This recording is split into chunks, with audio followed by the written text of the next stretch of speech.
Hey everybody, welcome back to another episode of Rehash, a Web3 podcast. I'm your host, Diana Chen, and today we're speaking with SEC Commissioner Hester Peirce and getting her advice on how we can stay legally compliant while also not being afraid to experiment and innovate in crypto. As many of you know, Commissioner Peirce is one of the friendliest voices to crypto from the SEC or any US government agency. She's been vocal in her philosophy of promoting innovation and reducing regulatory burdens, and has criticized the SEC's approach to crypto regulation as overly harsh and disproportionate, and pushed for clear guidelines and less enforcement-focused actions.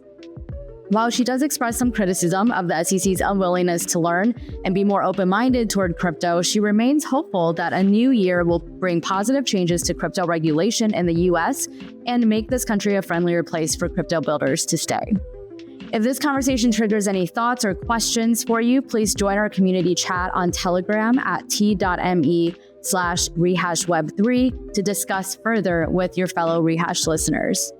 Commissioner Peirce was nominated by Meg Lister and voted onto the podcast by Bethany Crystal, Disruption Joe, Lucas, Triumph, Niche, Irina Marinescu, DeFi Beats, Rachel Amy, and Spencer Graham. So without further ado, here is my conversation with SEC Commissioner Hester Peirce. SEC Commissioner Hester Peirce, welcome to Rehash. I'm so excited to have you with us here today. Thank you for joining.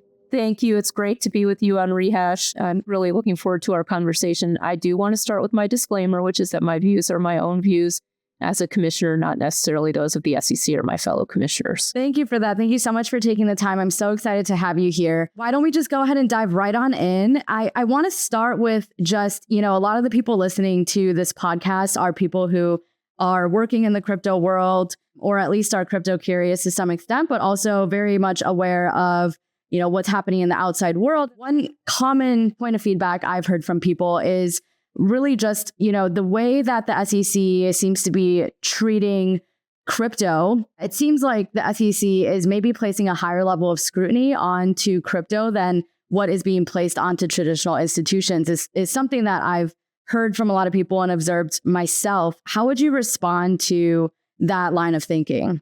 I don't disagree with that. I think that the level of interest that the commission has been paying to crypto, interest in sort of through the enforcement lens, is disproportionate. We're putting a lot of resources into our crypto enforcement unit. And I would argue there are a lot of other things that fit squarely within our jurisdiction that we need to be spending time on and resources on. Of course, there's been a lot of bad behavior and many very notable examples of bad behavior in the crypto space. And so I understand the concern that my colleagues have and the desire to try to address some of the outright frauds that have been in the space. But a lot of our efforts are being spent not on instances where we suggest that there's been fraud, but rather on instances where we suggest that there have been registration violations. And registration violations are serious, but the problem in this area is that we haven't developed a workable way for people to register with it, for firms or others to register with us. Given that, it seems we're spending a lot of time doing through enforcement what we could be doing through a conversation around what does registration look like, to the extent that these things fall within our purview. So do you think the reason for that gap there is really a lack of education, maybe within the SEC, of what exactly the purpose of crypto is? Or where do you think that gap comes from? Yeah, I mean, I think that is one piece of it is just this view that, look, all people see coming out of crypto is a bunch of really bad stories about really bad things happening. And then on the other hand, a lot of the use cases that people talk about haven't fully materialized yet. And so I think that there's kind of this feeling, why don't we just push this out of the US because we're not seeing anything productive come out of it? Now, my response to that would be, one, anytime you have a new technology, people are going to be trying to figure out what it can be used for. And there are going to be a lot of experiments, and a lot of those are going to go nowhere. They're going to show that actually the technology isn't right for a use that people might have thought it was right for. And so that's normal to see as a technology is taking off. But I think another piece is that we have to remember that part of the reason there hasn't been as much willingness to invest in use cases is because there's this uncertainty. And so a lot of the things that people want to try, they're trying to sort of negotiate around having SEC they want to be outside SEC jurisdiction, whether that means building something overseas or just offering it to people overseas, not letting Americans participate, or whether it's saying, you know what, I'm just going to go into AI instead of crypto, or, I'm going to try to make my thing without the token that I actually thought would have been helpful for it. I think that we don't realize the cost of what we're doing by creating this environment of uncertainty. And it's kind of an irony, right? Because you can have government regulation can be good in bringing regulatory certainty and making people willing to invest because they know that there's certainty about what the framework is and that they know that bad actors will be punished. But if you don't do it right, government regulation can itself create that uncertainty, that same kind of fear about investing in a space, because as we've seen, you can build something in crypto, you have it running for 5 years, and then the government comes in and says, oh, we're going to basically make you shut it down, or we're going to make you get out of the US, or we're going to make you pare back your services so much that it really doesn't meet the vision that you were trying to achieve. And so that kind of overhang can give a real reason that people don't build stuff and don't try stuff. And that's what we're losing out on. Right. Yeah. It's always trying to strike that balance of protecting consumers and giving consumers that confidence in what they're investing in and how they're spending their money, but at the same time, not stifling innovation and growth. Right. And you mentioned, maybe one school of thought is, why don't we just push all of this outside of the US so we don't have to deal with it? People can go elsewhere. Well, I think one response to that is, well, are we then pushing all of this top talent out of the US and we're pushing innovation and growth and not letting our nation reach the potential that it could be with, technology and development and things like that. So is that a genuine concern of yours at all? Or do you feel pretty confident that that won't actually happen? No, I worry about making the US a place that people don't want to be to innovate, because traditionally for many years, we've been a place where people from all over the world come to innovate. They come here for lots of reasons, but one is that they know it's a place that sort of rewards that entrepreneurial spirit and encourages people to try new things, accepts the fact that some of those new things fail and lets people pick themselves up and start again. That's kind of always been what this country has been about. And having people here who are innovative then attracts more people. It sort of feeds on itself. And so, yeah, if there are people who are interested in working on crypto and they're saying, I'm going to build my thing in France instead of in the US, I'm going to build my company or project, overseas, then I think that is going to not only affect us with the loss of that one project, but it also means that all the follow-ons are going to also leave, because the big grouping of entrepreneurs is going to be somewhere other than the US. Now, now that we do things virtually, maybe that matters less, but I still think there's value to being physically present with other people who are working on the same kinds of things. And so, yeah, I worry a lot about it. And it's really interesting to me to see other governments have such a different view on this than we do. And again, you don't want to get into a place as a regulator where you're supporting industry or you're saying anything that industry does is fine and good. That's not what you want to be, but you certainly want to say, I want to do my part as a regulator to build a sensible regulatory framework within which people can feel free to try things. And then the markets will decide, the people will decide whether or not they want those things or not.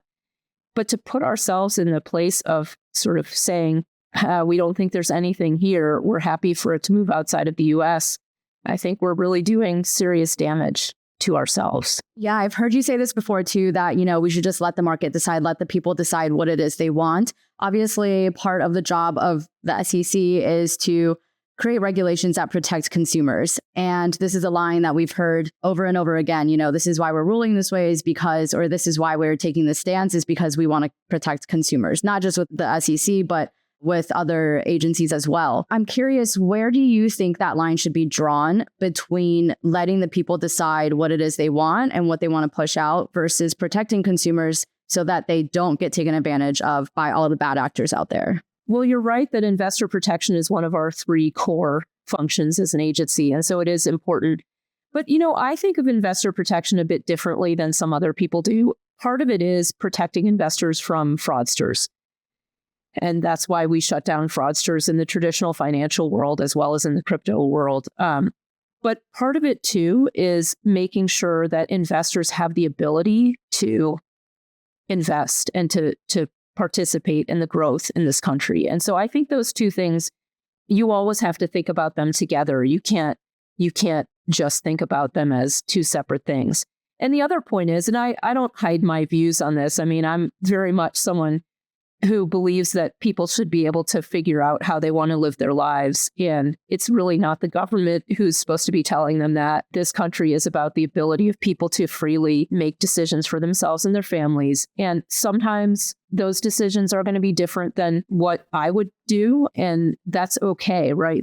Our country is about diversity of approach to life. That's okay. I think we have to be very careful as regulators to jump in front of that individual decision making and to say, you know what? Yeah, you can go out and buy a really expensive car, but we're not going to let you go out and buy an investment that we think is too fast for you, too racy for you. Right. Yeah, I hear you on that. One of our community members, Andy Boyan, who's tuning into the live stream right now, had a question. Are agencies all aligned in the US from what you know? Because from the outside, it looks like there's a lot of dissent coming from people like yourself and other commissioners and similar questions and agendas across different agencies and legislative groups, but there hasn't been clear political will to actually move legislation forward or regulation forward. Well, there certainly isn't alignment within agencies, let alone across agencies. I think you have a lot of different views. The nature of the SEC is that it's a 5-member commission. And so you've got 5 people who all take pretty different approaches to things. And so you're going to get a diversity of views. Many other agencies have single heads, so they're going to be consistent within the agency, but maybe not cross. And so I think that's the questioner also raised the issue of Congress, and I think you're seeing renewed, or not renewed, but you're seeing new and ever growing interest in dealing with crypto issues in Congress. So I suspect that interest is growing in the regulatory sector and Congress. And so I suspect you're going to see, I hope at least we're going to see some progress on getting some better rules in place, getting some laws in place.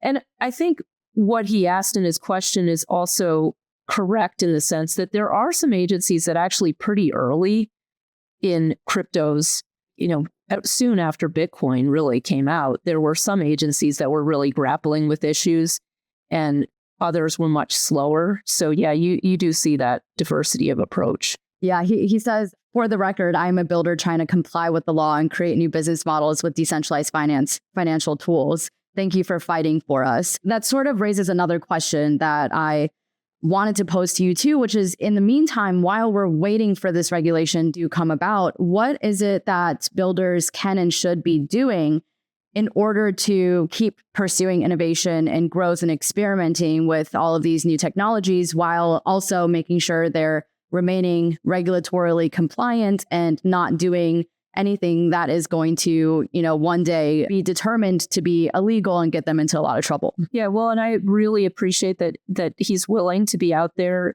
working on these issues, because I think a lot of people just have said, no, I don't want to do it because there's too much risk. And we really need, I think what pushes our country forward is people who take risks. Now, I would like us to be in a place where I could say, hey, come on into the SEC and let's have a conversation. And I'm hoping that we'll get to a place where we can actually do that. In the meantime, it is a difficult environment, but I think what people can do is they can come in, they need to come in well armed with knowledge about what has happened in the past in the traditional financial, the traditional securities world. So come in with that knowledge and then explain how what you're doing is just iterating on what's already out there. So build on precedent. You can have those conversations. You can go back and forth with the staff. If they say, no, you can't move forward, you can press them and say, well, look, we think we're doing pretty much the same thing that was done before. Can we, just take this little step forward? So that kind of work is very slow and it can be very frustrating, but that is the way that you can engage right now. And then I hope that we'll get to a point where we'll be much more open to having public conversations with lots of different voices in the room about areas we need to move forward on. I'm thinking areas like, he raised the issue of DeFi, right? There are questions around DeFi. There are questions around custody, questions, of course, around when is something a security or not. And so we can tackle each of those issues with a broader approach than just a project by project approach. But right now, you really can take a project by project approach. Again, I understand people's reluctance to come in because a lot of those conversations either drag on for years and produce nothing. Even very well-funded projects end up running out of money, or they end up, as we've seen too often, where we end up with an enforcement action, but no actual progress. But I do think people can try this iterative approach, certainly can loop me in when you're doing that. But again, you have to come in knowing what the law is and being able to answer all the questions about your tech. I was speaking with Amanda Tuminelli earlier last week or a couple weeks ago from the DeFi Education Fund, and she was talking about the BEBA case with me and how they filed preemptory lawsuit, like a deck action against the SEC to basically get them to say that what this company BEBA is trying to do is not going to be deemed illegal or violation of any laws.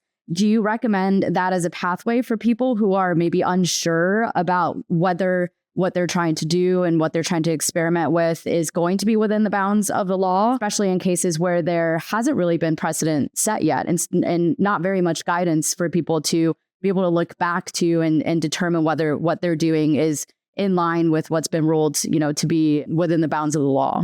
Well, I can't talk about any individual suits against us. And certainly, I think there are ways that we can resolve these issues without litigation. And it's sort of historically what someone would do when someone is doing something that she thinks doesn't fit within the parameter, within the jurisdiction, or she can craft it in a way that should allay any concerns that the SEC has.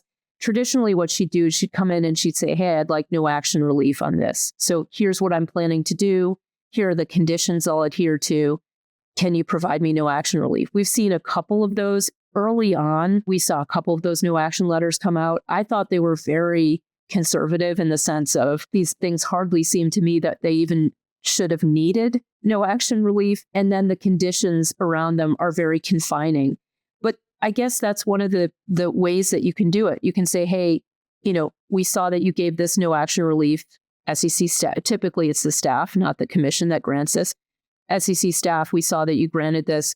Can we take it one step further by making these tokens tradable or whatever it might be that you're trying to do? And you can build on precedent that is not within the crypto world, right? You should say, hey, look, this looks parallel to something that is being done outside the crypto world.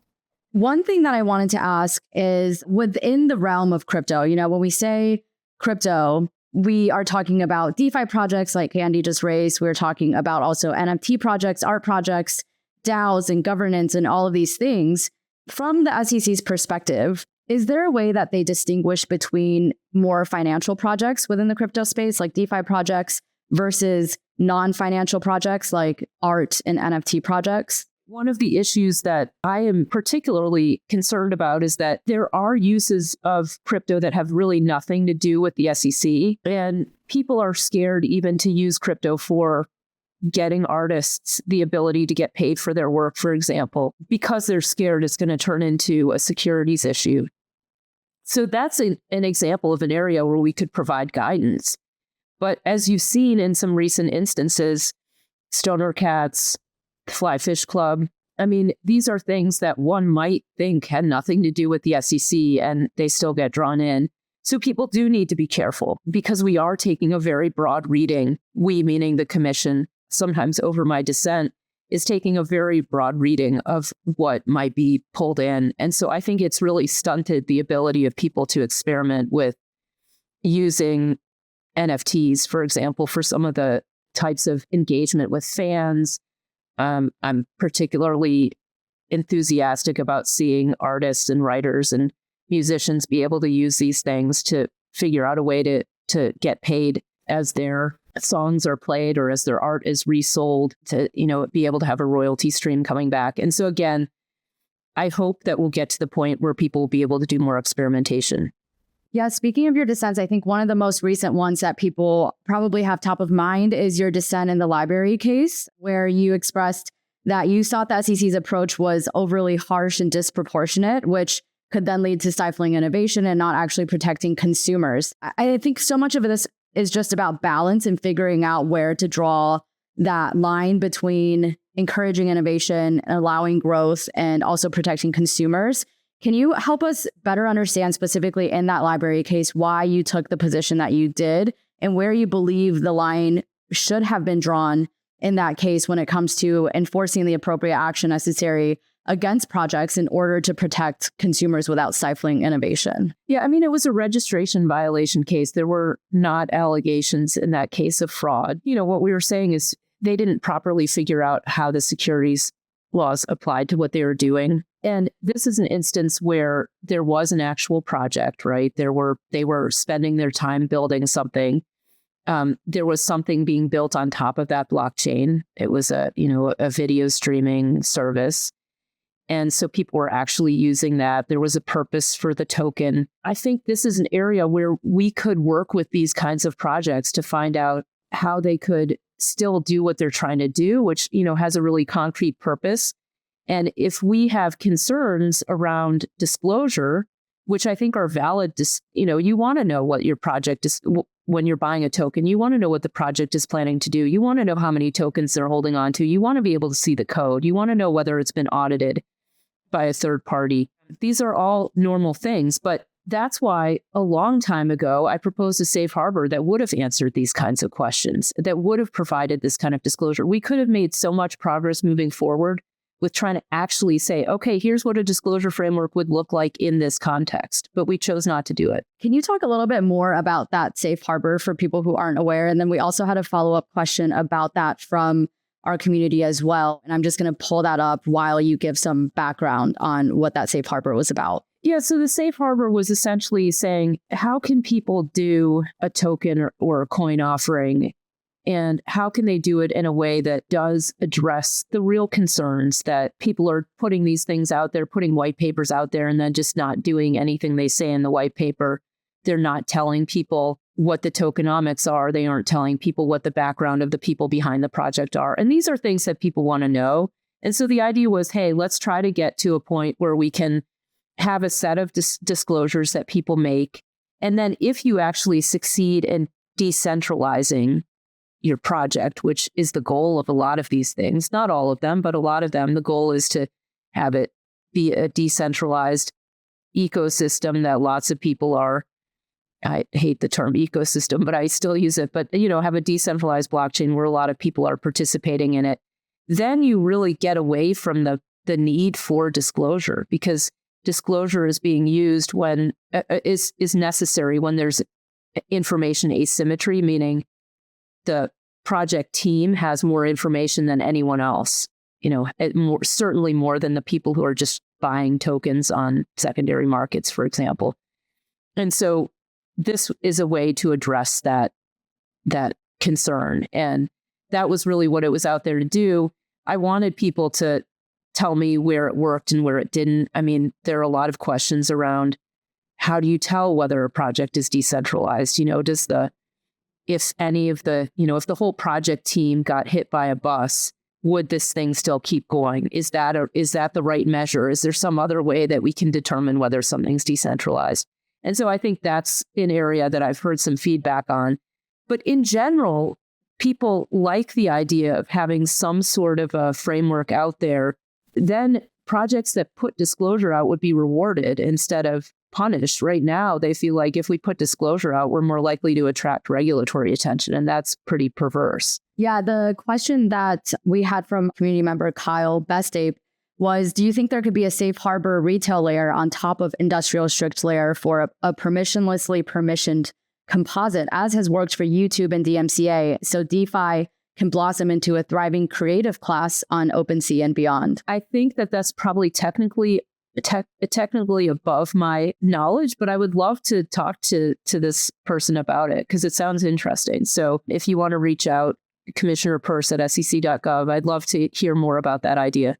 Awesome. Thank you so much. Another question that we had from actually a few different community members, John Howard, Kyle from Gitcoin, were what changes are needed for the SEC to engage proactively with the industry, and what actions can we take as citizens to help make that happen? Similarly, Kyle said, what type of feedback or discussion is the SEC seeking from the community? How can we help the SEC with their job? So to take the last one first, I think just telling me where the pain points are, where do you have questions? Where do you feel you can't move forward? Where are you not doing something because of the regulatory consequences?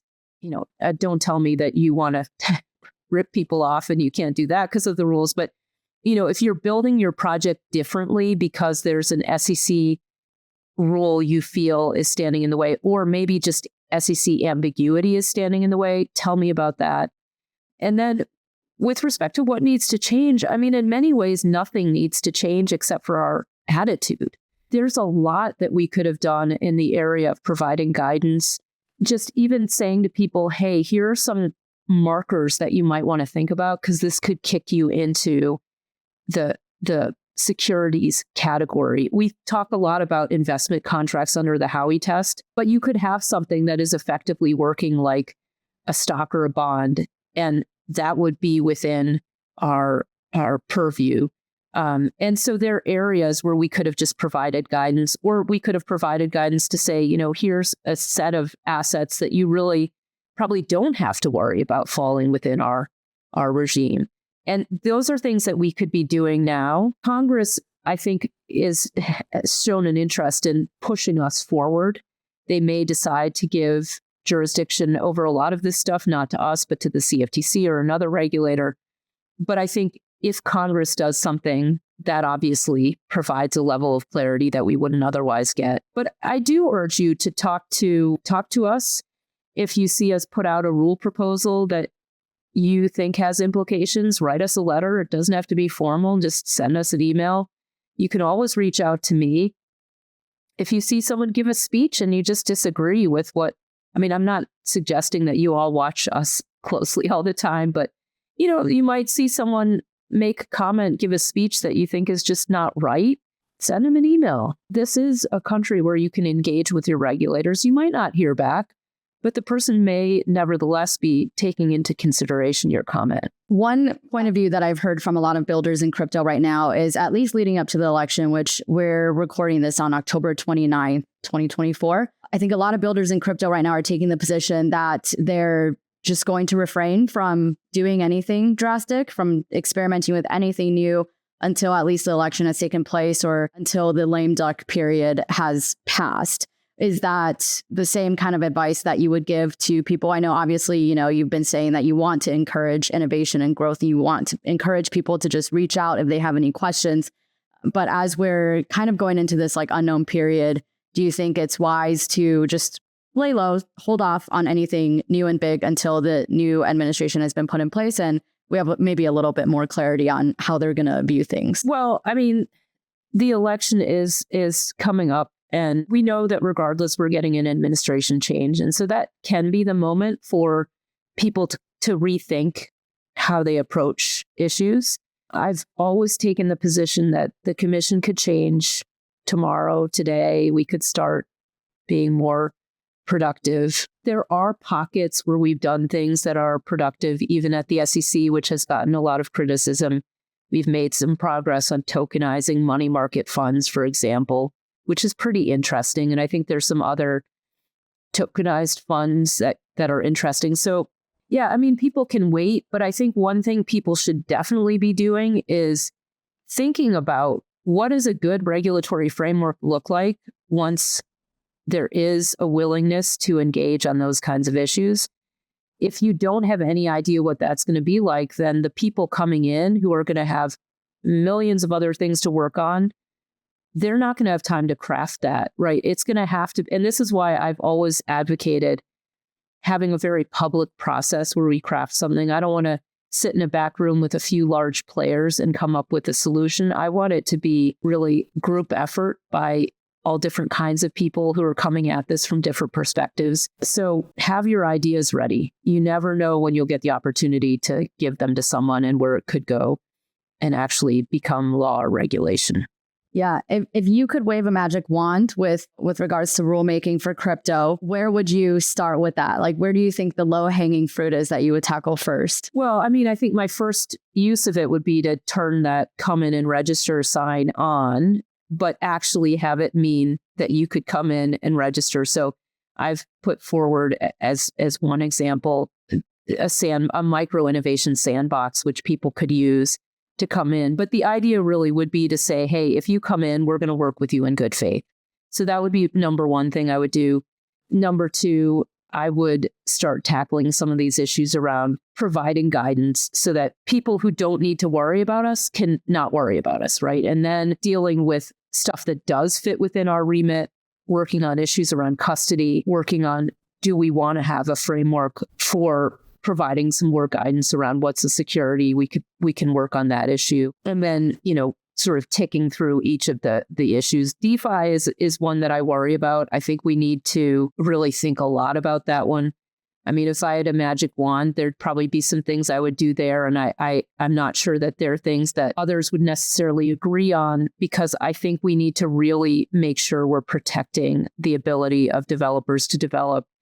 And so I'd want to put some strong guardrails around that. What are some of the guardrails you'd want to put around that? Well, I think it's really important that we not make a developer who builds something then responsible for everything that everyone in the future does with that thing. These are some pretty difficult issues, but I think we really need to tackle them. We need to think about financial privacy too. That's another area that it's not easy to solve. We have a lot of very difficult financial surveillance systems in place, and it's not necessarily that easy to figure out how some of these crypto DeFi things fit with that. And so I think we just have to sit down and we have to have those conversations, and we have to do it in a way that we make sure that we're protecting people's ability to engage in the kind of peer-to-peer transactions that they now engage in the non-digital world. So some of that doesn't necessarily fit within the SEC's remit. So it's a broader conversation because the AML KYC rules are broader than just the SEC. So I'd love for us as a society to have those kind of conversations. We obviously all want to stop bad actors from using technologies to do bad things. And so I think we share that concern, and how do you balance that concern with financial privacy, which is also important. And maybe the technology will provide us some solutions to that. So I'll be interested to see how that plays out. That's the hope and the goal, I think, within builders in crypto right now. And I think there's a lot that we can do from both sides that the SEC can do in terms of just opening up its willingness to learn more about crypto and, the actual impacts that it can have and the benefits of crypto. And then on our side, to also work harder on building those technologies that will prevent scams from happening and will actually create a better world that we want to live in. So lots of work for both sides to do, and hopefully we can tackle a lot of these things in 2025. Going into the new year, 2025, what is one word or phrase that you want to put out there as, your hope or your vision of what 2025 will look like? 180. Let's do a 180 from how we've approached these things, and let's start thinking afresh about how to deal with these issues and not use the approach that we've been using so far. And I think getting a fresh start for 2025 sounds really in line with the optimism that you just put out there. Because I agree with you. It's both sides have to work on the things that they can work on. So I hope we do that in 2025. That's all we can do is stay optimistic. And who knows, maybe you'll become chair in 2025. We never know. Like you said, anything can happen day to day. So we can only hope and pray, right? Well, it's been a delight to talk with you. And I appreciate the input of people in this Rehash community. And again, I do hope that people will reach out if they have ideas of what they think I should be doing. Yeah, thank you so much for your time. Remind people again, I know you said earlier, but remind people again how they can best reach you if they'd like to get a hold of you personally. Yeah, it's Commissioner Peirce at sec.gov. That email address is on the website. Perfect. Thank you so much, Commissioner, for taking the time today. Thank you, everybody, for tuning in. We'll be back again next week with another episode of Rehash. Thank you for tuning in to this episode of Rehash. Rehash is hosted and produced by me, Diana Chen, and supported by our community of NFT holders who curate our guest lineup each season. To get involved, head over to our website at rehashweb3.xyz and collect this episode as an NFT. Anyone who collects an episode becomes part of the Rehash community and will be able to nominate guests for future seasons. Also, be sure to follow us on Twitter, Instagram, and TikTok at RehashWeb3 or on Warpcast and Lens at Rehash, and join our community on Telegram at t.me/rehashweb3 to hash it out with fellow listeners. If you enjoyed this episode, please rate, review, and subscribe on Apple Podcasts, Spotify, or wherever you get your podcasts. Thanks again for listening, and we'll see you again next time.